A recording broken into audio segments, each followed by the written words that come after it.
215 number page है और 215 number page पर ये अनुष्टुप छंद है। देखिए जरा पढ़ते हैं पर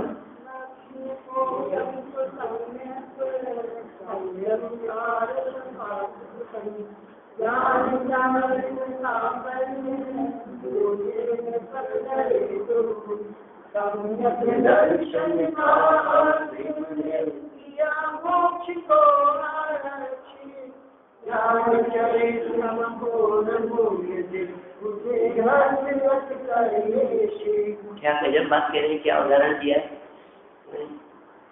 मैंने बुकिंग करवा ली किसकी, मोक्ष की। कि मोक्ष की बुकिंग कैसे होती है, उन्हें सम्यक दर्शन से। सम्यक दर्शन ले लो और मोक्ष की बुकिंग करा लो, ऐसा कह रहे। जिन जीवों को मुक्ति की बुकिंग करवानी हो बुकिंग चालू है।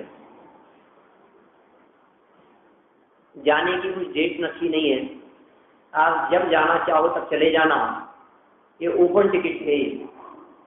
लेकिन टिकट जरूरी है, 24 आवर्स बुकिंग चालू, 24 घंटे चालू रहती है बुकिंग। सम्यक दर्शन का अग्रिम पहले दी जाने वाली राशि, जमा राशि, बुकिंग के लिए दी जाने वाली राशि, क्या सम्यक दर्शन का अग्रिम दे किया मोक्ष को आरक्षण करवा लिया अपना, ठीक है ना, टिकट करवा लिया। अब हमारे को कोई घबराहट नहीं है सम्यक दर्शन हो जाने के बाद में, अब जब चाहो तब चले जाएंगे। जिसकी जेब में सम्यक दर्शन रूपी टिकट होता है उसी व्यक्ति को मोक्ष का आरक्षण मिलता है।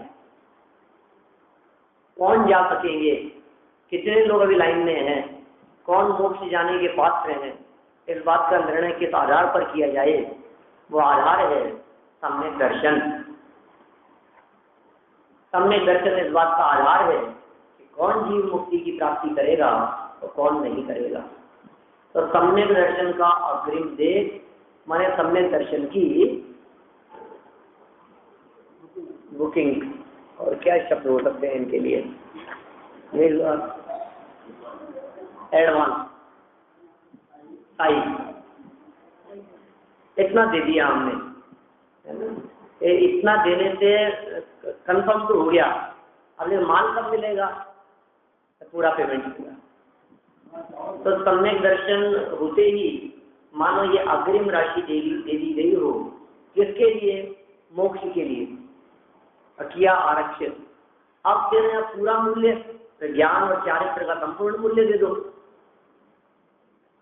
तीन चीजें हैं ना, सम्यक दर्शन, सम्यक ज्ञान और सम्यक चारित्र। तो सम्यक दर्शन तो सबसे पहले अग्रिम एडवांस, फिर ज्ञान और चारित्र, ये दोनों कहते हैं अब ये पूरा मूल्य। ज्ञान और चारित्र का पूरा मूल्य देकर के उसे हस्तगत कर ले शीघ्र। वो सम्यक दर्शन हो जाने के बाद भी अर्धशुद्ध परावर्तन तक की बात रहती है, लेकिन ज्ञान और चारित्र का मूल्य दे देने के बाद में फिर अब इतना लंबा काल नहीं, हस्तगत कर ले शीघ्र, शीघ्र हस्तगत हो जाता है। सम्यक दर्शन में बुकिंग तो करा ली थी, हाँ ठीक है चले जाएंगे, ये उसकी भी लिमिट है। अर्धशुद्ध परावर्तन के भीतर आपको पूरा मूल्य चुकाना ही पड़ेगा,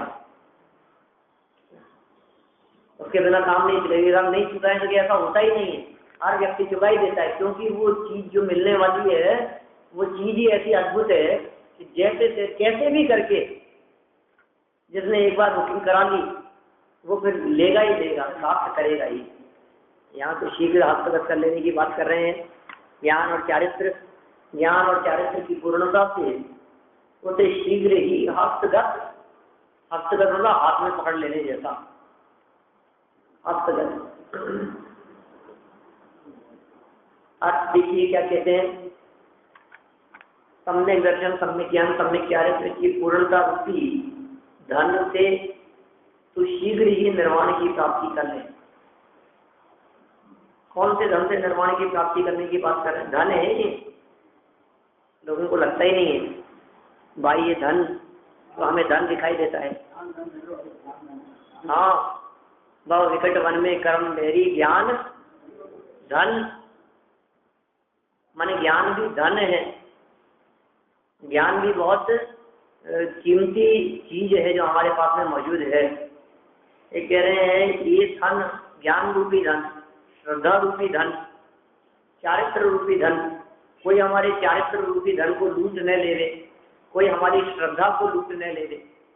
श्रद्धा के लुटेरे बहुत है, जगह जगह दुकानें खुली है श्रद्धा के लुटेरों की।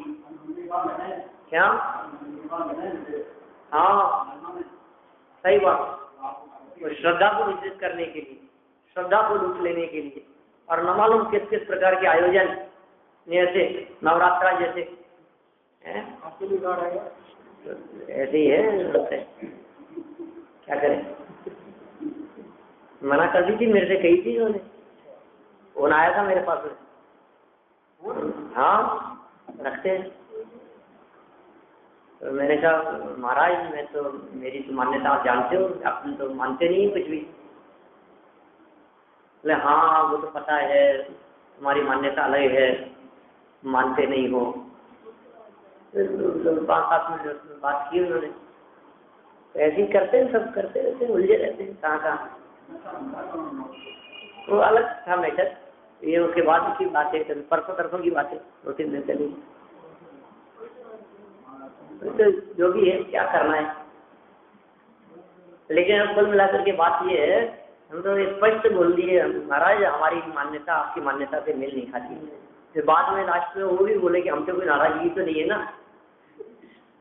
मैंने नहीं, नाराजगी की क्या बात है इसमें, ठीक है, आपके अपने विचार हैं, हमारे अपने विचार हैं, उसमें क्या है। बोले नहीं नहीं तुम्हारा बहुत अच्छा चलता है।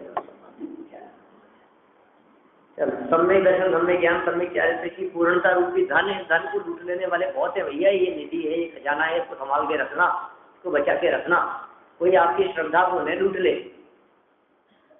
क्योंकि श्रद्धा जिसकी लुट जाती है, माने समझ लीजिए श्रद्धा की जो भ्रष्ट है, देवशास्त्र गुरु के स्वरूप की जिसे खबर नहीं है, और उनके स्वरूप को ना समझकर जो उससे विचलित हो गया है, फिर उसको संसार समुद्र से पार होना बहुत मुश्किल है। आप कितना सावधान रह सकते हैं, कितना सतर्क रह सकते हैं। अभी परसों में माता जी बोल करके गए मेरे को जाते जाते कि आना मिलना, बैठ के बात करेंगे अपन। तो बोले मेरे से नीचे उतरते उतरते आदमी थे, बोले आप आना बैठना, हम बैठ के बात करेंगे, मिलना देखेंगे। तो कह रहे हैं हाँ, बाकी ज्ञान के क्षेत्र में तो इनका अच्छा है। मैंने सुभाषमती माता जी से मिला था मैं, तो वहाँ जाकर के काफी चर्चाएं भी हुई, मतलब अध्ययन तो बहुत अच्छा है। ज्ञानमती माता जी से तो बहुत बार मिली है। हाँ सुभाषमती माता जी इन्होंने तो बुलाया ही था, चारुमती माता जी ने तो जवाहर नगर के अंदर कार्यक्रम था, समाधि मनन भी बोला था वहाँ भी। विमल सागर जी महाराज का कोई समाधि जयंती महोत्सव था 3 दिन का, तो वहाँ वक्ता के रूप में बुलाया था। खैर जो भी है उससे अपने को क्या लेना देना है, अपन तो ज्ञान की अनुमोदना करते हैं, वास्तव में ज्ञान निर्मल है, लेकिन वो ज्ञान काम का जिसमें व्यक्ति विचार नहीं कर सके और विपरीत दिशा में चले। आगम ज्ञान की कमी नहीं है, आगम ज्ञान बहुत विशेष है। इनसे तो ऐसा परिचय हुआ नहीं मेरा गौरवमती जी से, तो बाकी इनकी जो गुरु थी पार्वती माता जी, उनका ज्ञान वास्तव में बहुत विशेष था। ज्ञान तो विशेष है, लेकिन आपके ज्ञान के या आपकी क्रिया को देखते हुए लोग भटक जाएं। हाँ अब वही है ना, अब उनसे बहुत चर्चाएं हुई कर्मानुयोग के विषयों के संदर्भ में, और बहुत बारीक अच्छा अभ्यास, अच्छा ज्ञान चलता। ब्रह्मचारी यशपाल जी के साथ में दोनों ही गए थे। मतलब कब की बात है ये, मेरे ख्याल से 14 जनवरी 17 की बात है। नहीं आपके इनके मास्टर जी के उस पे हाँ शाम के फार्म हाउस पे ठहरे हुए थे उस समय। पूनम चंद जी शाह के फार्म हाउस पे रुकी थी उस समय की बात है। अब तो रही नहीं, लेकिन वो पता नहीं जो भी हो गया होगा, अच्छा टाइम का पता नहीं है। क्या अच्छा कहाँ, जयपुर में? अच्छा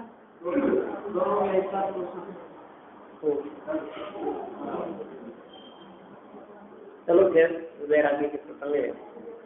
और वास्तव में वही बात है ना कि वो डीजल खत्म हो रहा है, कब खत्म हो जाए किस व्यक्ति का, सावधान रहने की जरूरत है।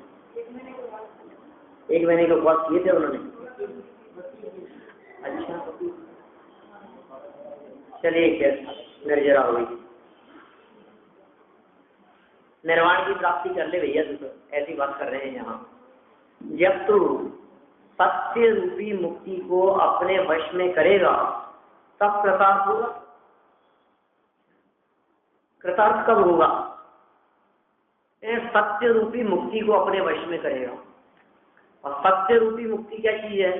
तो अब ये तो सत्य कोई भी सत्स्वरूप वस्तु के अर्थ में लेवे तो मुक्ति शीघ्र प्राप्त होती है उससे, वस्तु स्वरूप को जानने से, आत्मा और परमात्मा का स्वरूप जानने से। आत्मा कौन है, परमात्मा कैसे बन सकते हैं, आत्मा का स्वरूप क्या है, मैं कौन हूँ, मेरा क्या स्वरूप है, ये जीव कौन है, कहाँ से आया है, ये जीव कहाँ जाएगा, ये कैसे एक क्षेत्र से दूसरे क्षेत्र में गमन करता है। ये एकदम एक झटके से, जैसे रेड लाइट होती, सारी तामझाम रुक जाती है, सारी गाड़ियाँ रुक जाती है, ऐसे ही ये आयु कर्म की जो लाइट जल रही थी, ग्रीन लाइट थी, ये सिग्नल बंद होते ही सब एकदम एक झटके से सारे काम रुक जाते हैं, छीन लिए जाते हैं, बंद हो जाते हैं। कौन कर रहा है? मतलब आज के समय में लोग विज्ञान की बहुत बात करते हैं, लेकिन विज्ञान क्या इस पर विजय प्राप्त कर सकता है, क्या देख सकता है? आखिर ये जीव मरता क्यों है? बोलो। कितने अच्छे से अच्छे बड़े डॉक्टर हैं, वैज्ञानिक हैं, साइंटिस्ट हैं, क्या इस बात की रिसर्च कर सकते हैं कि ये जीव मरता क्यों? वो तो बातें अलग है, लेकिन हम तो ये कह रहे हैं कि ये जो प्राकृतिक व्यवस्थाएं हैं, जन्म की तो ये बातें बहुत करें, इस तरह की क्लोन बना करके और न मालूम क्या क्या टेस्ट ट्यूब और दुनिया भर के एक्सपेरिमेंट करते रहते हैं। मरण के संदर्भ में ये मरे नहीं, ये तो बहुत विशेष महापुरुष हैं, इनका तो मरण नहीं होना चाहिए, निष्क्रिय नहीं होना चाहिए। कोई बीमारी नहीं है फिर क्यों मर गया, कोई अटैक नहीं आया फिर क्यों मर गया? बैठे बैठे व्यक्ति कैसे चला जाता है? सब कुछ निष्क्रिय, आंखों ने काम करना बंद कर दिया, कान ने काम करना बंद कर दिया, पूरा शरीर निष्क्रिय हो गया। कैसे हो गया आखिर ऐसा? जवाब ही नहीं है उनके पास में। एक तो नहीं, सैकड़ों बातें ऐसी हैं जिन बातों के संदर्भ में उनके पास में कोई जवाब नहीं है, लेकिन फिर भी यदि आज कोई वैज्ञानिक किसी तरह की कोई बात सिद्ध कर देता है तो हमारे को उसी बात की महिमा आती है। कोई भी प्रसंग उठता है तो उस प्रसंग के संदर्भ में तुरंत विज्ञान और साइंस को खड़ा कर दिया जाता है। नहीं, साइंस मानती है कि नहीं मानती है? साइंस को मानना हो तो जैन दर्शन को माने। हम जैन दर्शन पढ़ करके साइंस को क्या मानेंगे? साफ साफ पुनर्जन्म दिखाई देते हैं, तो सिद्धि नहीं कर सकती। ये व्यक्ति यहाँ से मरा और उसी जगह पर क्यों गया? बोलो, क्या क्या जवाब है उनके पास? कर्म सिद्धांत को छोड़कर, कर्म फिलॉसफी को छोड़कर दुनिया में कोई इन सब बातों का जवाब दे नहीं सकता है। एक सेठ था और मर करके एक भिखारी के यहाँ पैदा हो गया, और फिर उसके बाद में उसने अपने पिछले जन्म की बात बतला दी कि मैं तो वहाँ सेठ था, और उसकी जांच की गई तो हजारों किलोमीटर दूर सच्ची निकली वो सारी बातें। अब बोलो वो सेठ जी उनको लेने देंगे? वो नहीं, ये तो पता नहीं कहाँ से पहले से जांच पड़ताल कर ली होगी, पता लग गया होगा, और ये तो हो ही नहीं सकता। क्या गारंटी? सच्ची निकलती है ऐसी बातें। सैकड़ों हजारों ऐसे प्रसंग हैं, आते रहते हैं, आए दिन इस प्रकार की घटनाएं दुनिया में घटती रहती है, लेकिन कोई उसका निकाल नहीं पाता उसका तो कैसे होता है, सब कैसे हो रहा है, क्या क्यों नहीं हो जाता है? अवधि ज्ञान तक की चर्चा की है, पंचम काल में अवधि ज्ञान तक की भी बात कही है। हो जाता है इस तरह का। मेरे पढ़ने में आई है ऐसी बात, पंचम काल के अंत में वे जो मुनि आर्य का श्रावक श्राविका होंगे, वीरांगना नाम के मुनि, सर्वश्री नाम की आर्य का, अग्निदत्त और पंगुश्री श्रावक और श्राविका, पंचम काल के अंत में वे जब 3 दिन की आयु उनकी शेष रहेगी, एक रात जब उनसे मांगा जाएगा कल्कि के माध्यम से उसके निर्देशन में, तो बिल्कुल उनको अवधि ज्ञान हो जाएगा और वे जान लेंगे कि आयु 3 दिन की बच्ची है। समाधि मरण करके पहले स्वर्ग में जाएंगे, चाहे 14 स्वर्ग में जाएंगे। तो अवधि ज्ञान का उल्लेख उस प्रसंग में आया है कि वे अवधि ज्ञान से ऐसा पंचम काल के अंत में हो सकता है। देव लोग नहीं आते यहाँ इस पंचम काल में, ऐसा भी उल्लेख पढ़ने में आया। इस पंचम काल में देव लोग यहाँ आते नहीं है, करें क्या करें, रहते हैं यहाँ आसपास में, उनकी बात अलग है। अंतरादि की प्रवृत्तियां वैमानिक नहीं आते, कोई प्रयोजन ही नहीं है यहाँ पर जैसे देवों के आने का। देखिए भैया सच्चाई जो है, जाते हैं नंदीश्वर तो सदा ही रहता है, फिर भी लेकिन जब चौथा काल होता है तो तीर्थंकर परमात्मा रहते हैं यहाँ, उनके पंच कल्याणवादी प्रसंगों में उनकी दिव्य ध्वनि वगैरह सुनने के लिए देवों का आगमन होता है। देखिए यहाँ कह रहे हैं, तू सत्य को जान ले और मुक्ति को अपने वश में करेगा तब कृतार्थ होगा। हम तो कृतार्थ हो गए ऐसा बोलते हैं ना, अरे साहब हम तो बस अब निहाल हो गए, धन्य हो गए, अब क्या करना बाकी रह गया हमारे सामने, जो करना होता तो कर लिए। जब तक मुक्ति की प्राप्ति है होगी तब तक कृतार्थ नहीं होगा। बाबा देखिए, जैसे कोई व्यक्ति धनादि देकर अपनी इष्ट वस्तु को आप अपने हाथ में कर लेता है, आपने लिखा है अपने हाथ में कर लेता है, अर्थात प्राप्त कर लेता है, वैसे ही तू जब रत्नत्रय रूपी धन से मोक्ष पदार्थ को अपने हाथ में कर लेगा तभी सुखी होगा। माने तो सुखी कब होगा, जब इसको अपने हाथ में कर लेगा तो सुखी होगा। दुनिया में ऐसा कौन बेवकूफ होगा जो पूरा धन देने के बाद में भी वस्तु को अपने अधिकार क्षेत्र में नहीं लेगा। बाजार में सामान खरीदने के लिए गए, हमने बुकिंग करवा दी, एडवांस भी दिया, तब तो ठीक है कोई बात नहीं। अब एडवांस देने के बाद में हमने उसका पूरा मूल्य भी चुका दिया, अब भी उस वस्तु को नहीं ले रहे, ऐसा कौन होगा। तो सम्यक दर्शन रूपी एडवांस देने के बाद ज्ञान और चारित्र की पूर्णता से उस मुक्ति को प्राप्त कर लेने का अवसर मिल जाने पर कौन व्यक्ति होगा जो उस मुक्ति को अपने अधिकार क्षेत्र में न लेगा, अर्थात उसे अवश्य ही मुक्ति की प्राप्ति होगी ही होगी, अवश्य ही उसे मुक्ति की प्राप्ति होगी।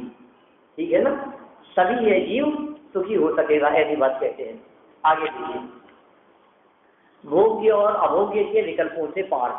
अब आगे क्या बात कहना चाह रहे हैं, दोनों प्रकार के विकल्पों से पार होने की प्रेरणा देना चाहते हैं यहाँ आचार्य देव, जिसमें सराग भाव की उत्कृष्टता है ऐसी प्रवृत्ति, और जिसमें वितराग भाव की उत्कृष्टता है ऐसी निर्वृत्ति, इन दोनों की अपेक्षा इस जगत का क्या स्वरूप है, यह बात आगामी छंद में कहते हैं।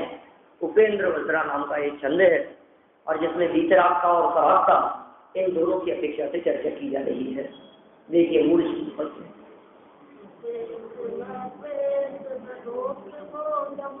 निवृत्ति प्रत्यो परमार्थ भोज्याम अभोग्य भोग्यात्म विकल्प भोज्याम।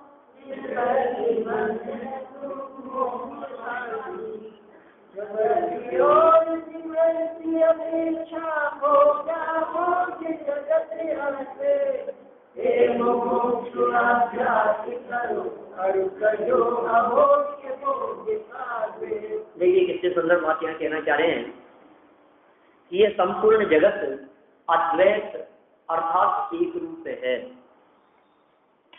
क्या संपूर्ण जगत अद्वैत और एक रूप है, विषय कषायों से निवृत्ति की अपेक्षा भोगने योग्य नहीं है।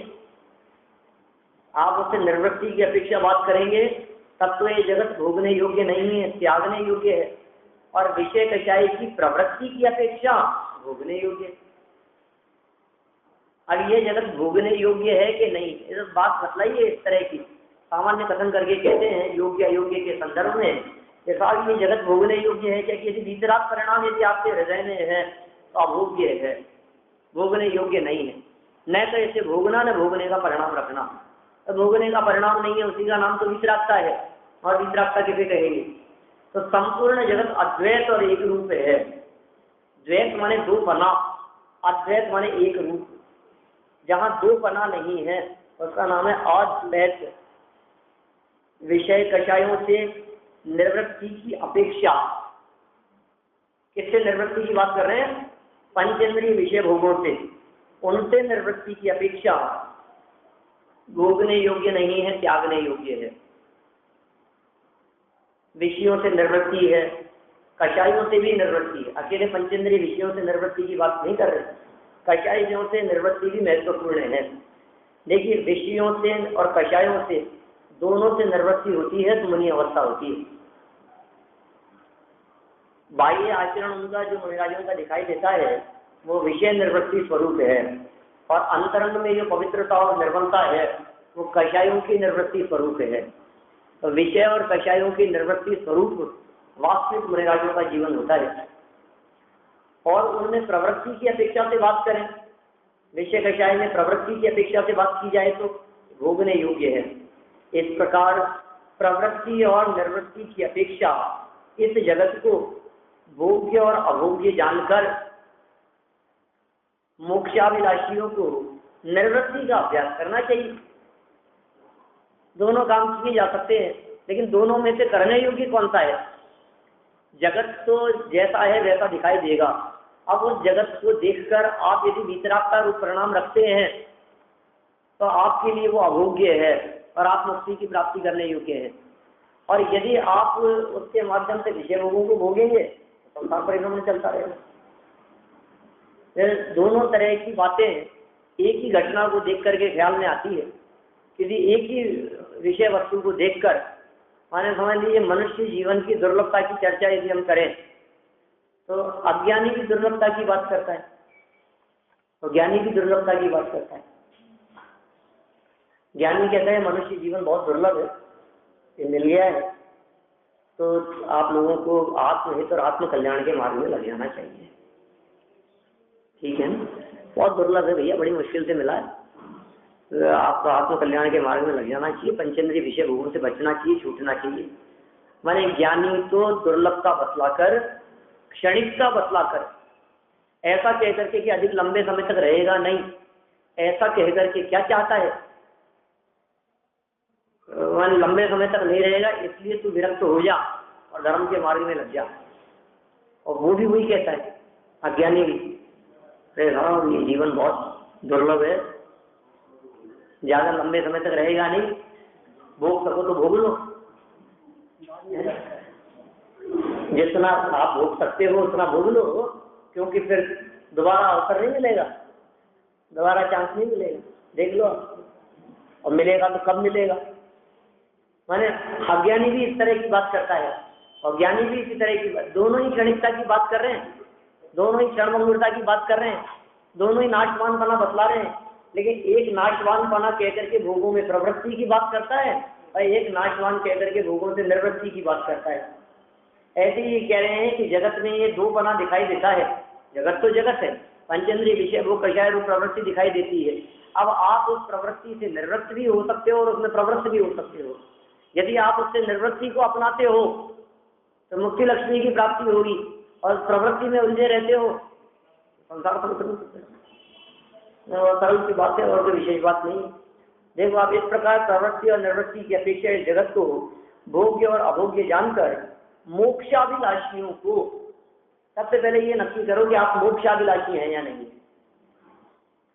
तो फिर साहब यदि ये द्वैत पना है, प्रवृत्ति भी दिखती है और निवृत्ति भी दिखती है, दोनों ही प्रकार के काम इस जगत में दिखाई देते हैं, तो हमें कौन सा काम अपनाना है? देख लो मंजिल कौन सी है। आपकी मंजिल यदि मोक्ष अवस्था की प्राप्ति है तो उस मंजिल की प्राप्ति के लिए तो आपको निवृत्ति वाला मार्ग अपनाना पड़ेगा।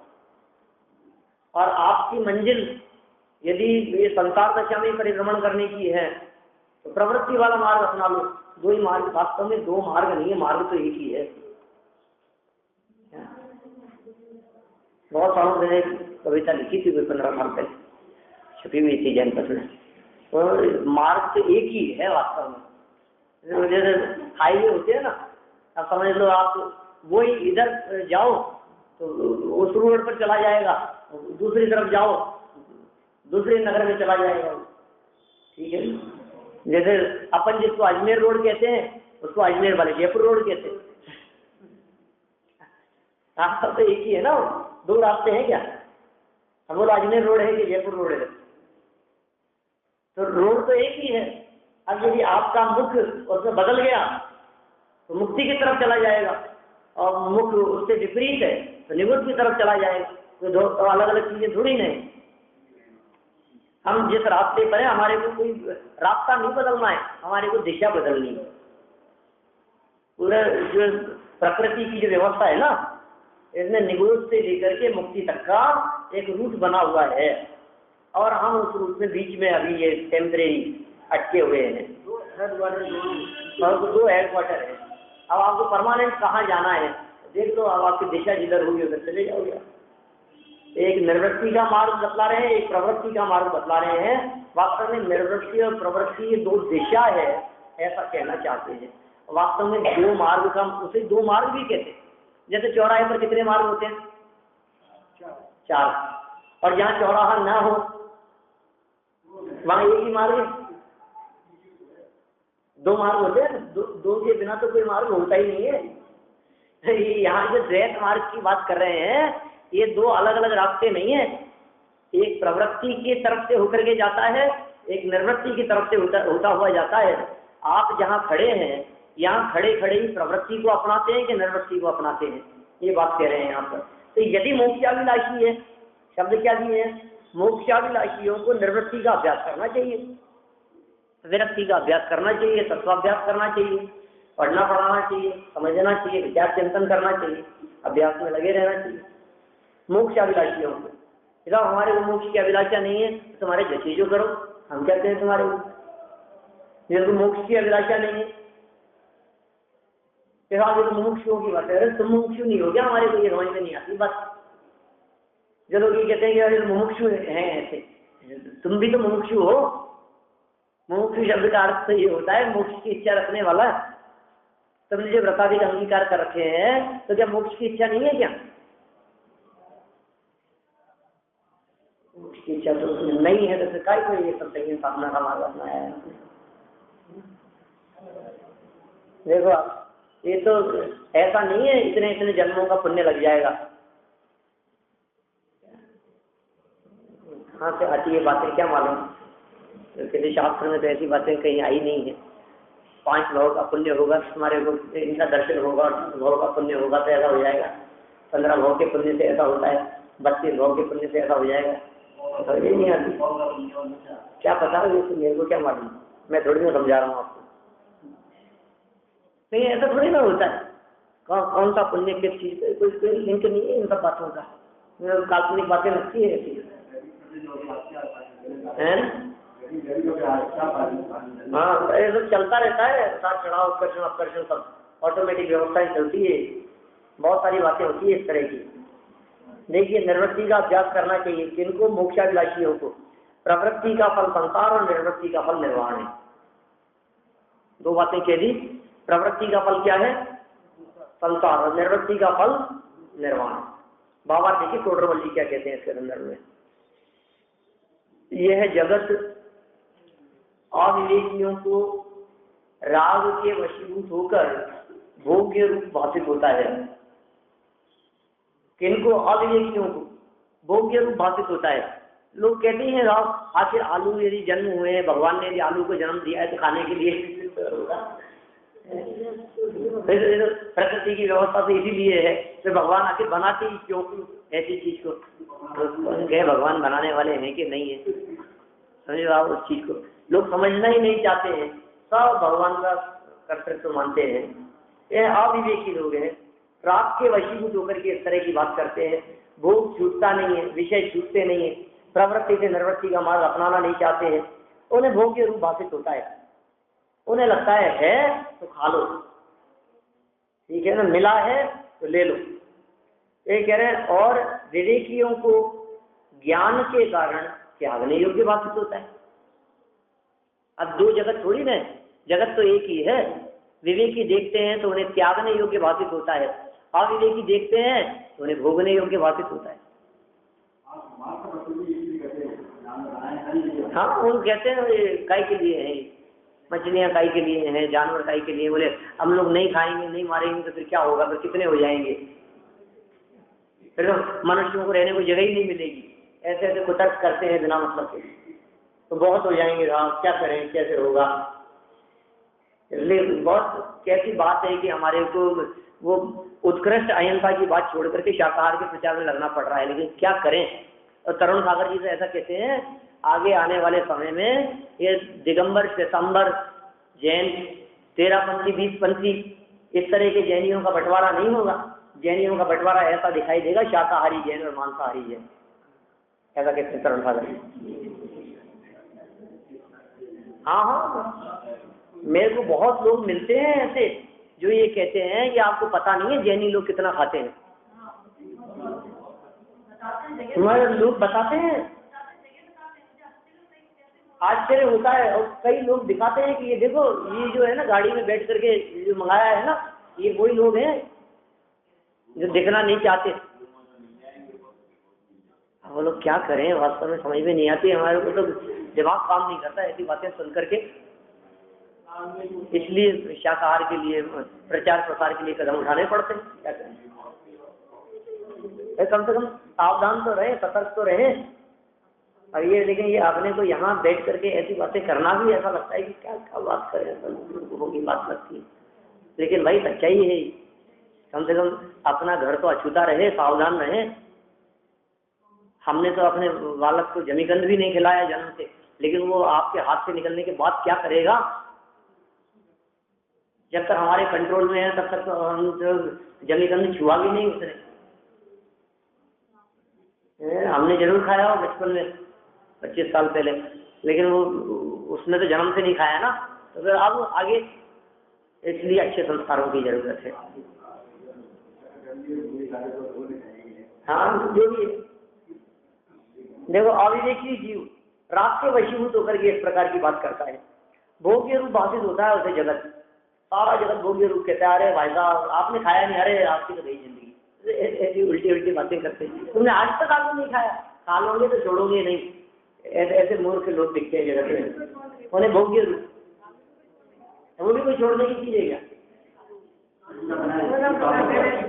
सही बात है।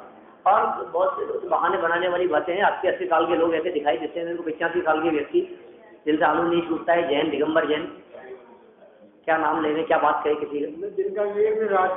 85-90 साल की उम्र हो रही है और वो कहते हैं कि क्या करें साहब, बेटे लोग जैसा बना देती हैं, आलू को खा लेते हैं, हमारे त्याग नहीं है तो झगड़े करें क्या करने।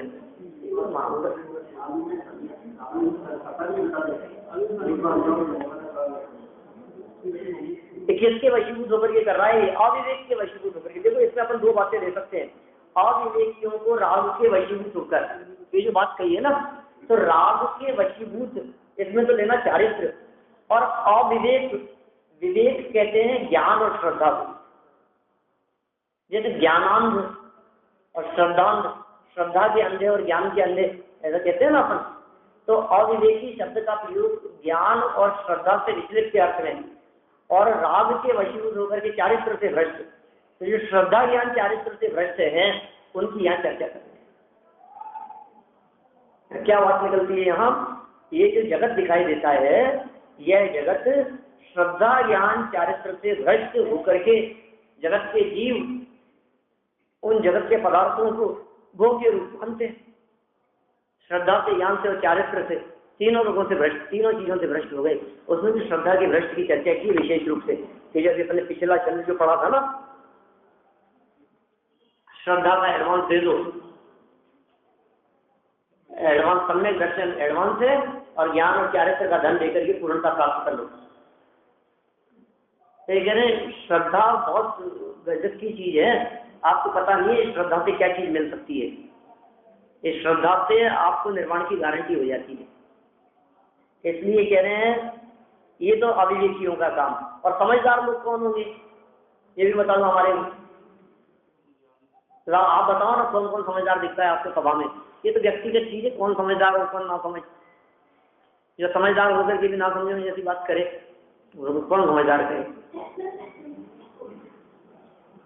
तो विवेकियों को ज्ञान के कारण त्यागने योग्य भावित होता है। देखो ये योग्य के अंतर्गत एक बात गर्भित है, ये समझ लेना, भोगने योग्य और त्यागने योग्य, इसमें ज्ञानी अज्ञानी का निर्णय होता है। त्याग कर दिया हो तो बात तो चल नहीं रही। यहाँ तो ये कह रहे हैं आपकी श्रद्धा आपके द्वारा भोगे जाने वाले भोग्य पदार्थों के संदर्भ में उसे त्यागने योग्य मानती है या भोगने योग्य मानती है, ये बताओ। तो जो विवेकी है, ज्ञानी है, वो ये कहेगा कि ये त्यागने योग्य है, और जो ना समझ है वो ये कहेगा भोगने योग्य है। तो कौन विवेकी कौन है कि जो उसे त्यागने योग्य समझता है।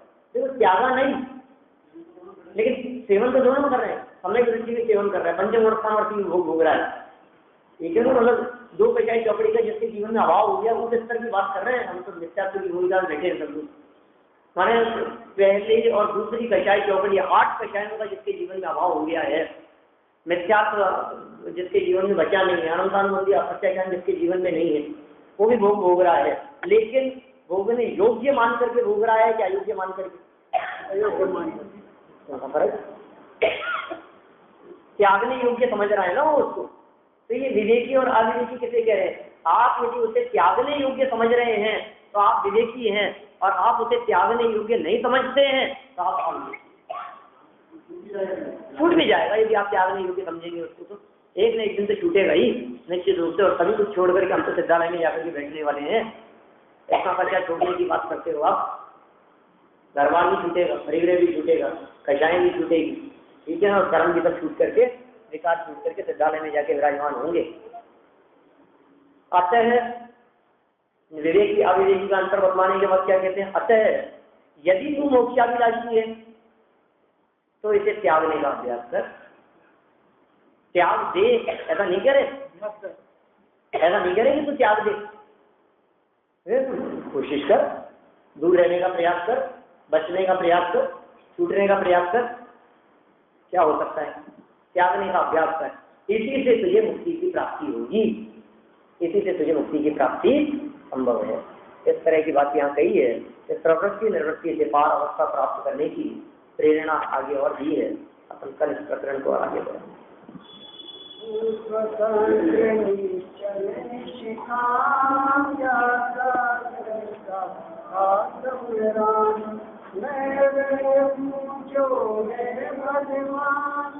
जो मैं हूँ मैं भगवान, अंदर यही जान तेरी राज याद दिखान, मम स्वरूप है चित समान, अमित शक्ति सुख जान निकाल, तेरी आशीर्वाद होना जान, बना निकाली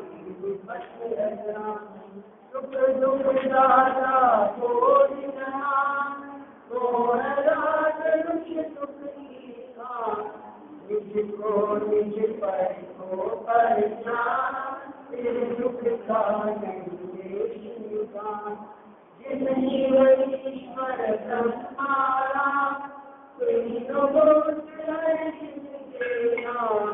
राग त्याग शिव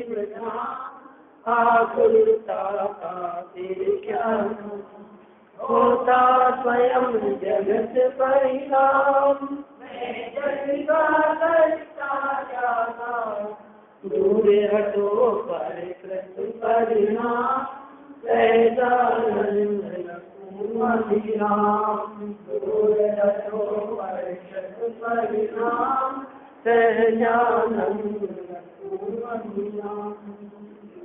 विनाश विभु ज्ञान के प्रकाश विभु अपरिभाष विभु भानु शुभ खानी, समुद्र विज्ञान विभु बंध मान विभु पर पिछान विभु परम ब्रह्मानी, अनुभव सार विभु चित्रकार विभु पावन विभु भगवानी, जहाँ सार विभु पार के सार विभु सुखरी कार्य कोय तुझे निर्वाणी निर्वाणी की स्तुति अद्भुत परमार बना लाल की करे तेरे माता बलिदान ये निर्वाणी भारत रोज पूर्ण है जो तेरा शरणा गए तो पावे तुझे रावाणों के ज्ञान से तुझे लोका लो तो वाणी मस्तक में सदा देती